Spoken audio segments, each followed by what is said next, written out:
தூதர் ஸல்லல்லாஹு அலைஹி வஸல்லம் அல்லாஹ்வினுடைய கருணையை உணர்த்துவதற்காக இந்த சமூகத்திற்கு அழகிய முறையில் உதாரணத்தை கூறினார்கள். ஒரு முறை ஹவாஸின் குலத்தார்கள் கைதிகளாக பிடிக்கப்பட்டு அல்லாஹ்வின் தூதர் ஸல்லல்லாஹு அலைஹி வஸல்லம் அவர்களிடத்தில் கொண்டு வரப்படுகிறார்கள். அப்படி கொண்டு வரப்படும் போது அங்க இருக்கக்கூடிய ஹவாஸின் குலத்தாரில் ஒரு பெண்மணி அவர்களின் மார்பில் சோக்கும் பாலை தன் பிள்ளைக்கு கொடுப்பதற்காக பிள்ளையை தேடிக் கொண்டிருக்கிறார்கள்.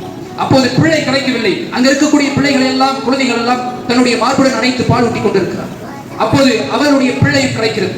அந்த பிள்ளைக்கும் பால் ஊட்டுகிறார்கள். அப்போது அல்லாஹ்வின் தூதர் ஸல்லல்லாஹு அலைஹி வஸல்லம் அந்த தோழர்களை எல்லாம் பார்த்து கேட்கிறார்கள். அந்த பெண்மணியை பார்த்து அந்த தோழர்களிடத்தில் பேசுகிறார்கள். அதரவுன ஆதிஹி தாரிஹத்தன் வலதஹா ஃபின்னார்.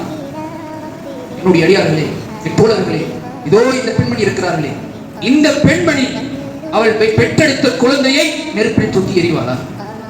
இந்த பெண்மணி அவள் பெற்றெடுத்த பிள்ளையை இதோ பால் ஊட்டி கொண்டிருக்கிறாளே, இந்த பிள்ளையை தூக்கி நெருப்பில் எறிவாளா? அப்போது அங்க இருக்கக்கூடிய சஹாபாக்கள் சொல்கிறார்கள், லா வஹிய தக்தீரு அலா அல்லாஹ் தத்ரஹா. அல்லாஹ்வின் தூதரே என்ன பேசுகிறீர்கள்? அல்லாஹ்வின் தூதரே என்ன பேசுகிறீர்கள்? எப்படி அல்லாஹ்வுடைய தூதரே, அவள் பெற்றெடுத்த சுமந்து 10 மாதம் வலிகளை சுமந்தவள் எப்படி அந்த பிள்ளையை நெருப்பில் தூக்கி எறிய முடியும்? அவளுக்கு எப்படி அல்லாஹ்வின் தூதரே அந்த மனம் வரும்? ஒருபோதும் அந்த தாய் அதை செய்ய மாட்டார். ஒருபோதும் அந்த தாயால் அதை செய்ய இயலாத அல்லாஹ்வின் தூதரே என்ன பேசுகிறீர்கள்? அல்லாஹ்வின் தூதர் ஸல்லல்லாஹு அலைஹி வஸல்லம் சொன்னார்கள், அல்லாஹு அர்ஹமு பி இபாதிஹி மின் ஆதிஹி பி வலதிஹா.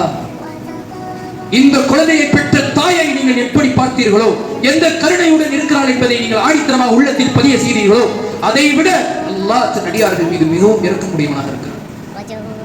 இந்த தாயை விட அதிகமாக தன் அடியார்கள் மீது அல்லாஹ் பாசத்தை கொண்டிருக்கிறான், அன்பை காட்டுகிறான், கருணை காட்டுகிறான், அரவணைத்துக் கொள்கிறான்.